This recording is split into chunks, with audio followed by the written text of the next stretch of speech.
Guys আমি তোমাদের respect one ফোরটা বলছি। তো কালকে হলো মনসা পূজা আর বিশ্বকর্মা পূজা। তো মনসা পূজা আর বিশ্বকর্মা পূজা আমাদের ইন্দ্রপুরীর সামনে যে কুমারটুলিটা সেখানে বানানো হবে। তো সেটা তোমাদেরকে আমি দেখাবো, তাহলে ভিডিওটা শুরু করা যাক। দাদা তোমার নাম কি? সৌরভ দাস। মনসা ঠাকুর, বিশ্বকর্মা ঠাকুর, হনুমান ঠাকুর, সব ঠাকুরই আছে। হ্যাঁ হ্যাঁ হ্যাঁ। মানে এখন তুমি মনসা ঠাকুরটা বানাচ্ছ, মানে কালকে কি মনসা পূজা? কালকে মনসা পূজা বিশ্বকর্মা পূজা একদিনে পড়ছে।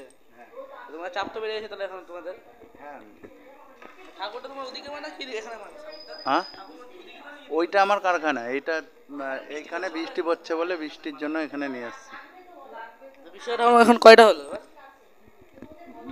বিশ্বকর্মা ঠাকুর তোমার একটাই, আমি অর্ডার বেশি ধরিনি। নটা দুর্গা আছে বলে। আর তোমার মনসা ঠাকুর আছে 7টা টোটাল।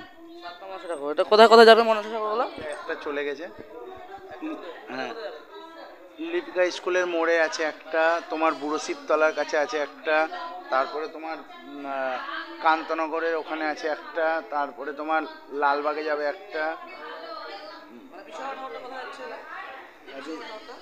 বিশ্বকর্মা ছয়দাবাদে।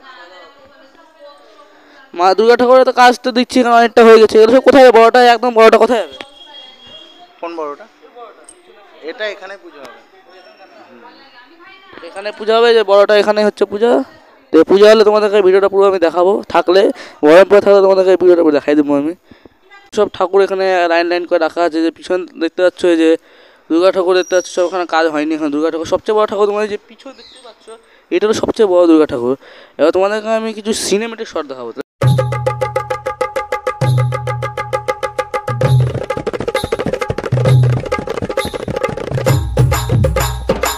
শেষ করছি। ব্লগটা ভালো লাগলে একটা লাইক করো, চ্যানেলকে সাবস্ক্রাইব করে পাশে থাকা বেল আইকনটা প্রেস করে দাও। কমেন্টে তোমরা হ্যাপি বিশ্বকর্মা পূজা আর সাথে তোমরা হ্যাপি মনসা পূজা লেখা ভুলবা না। তো ভিডিওটা শেষ করি, বাই বাই।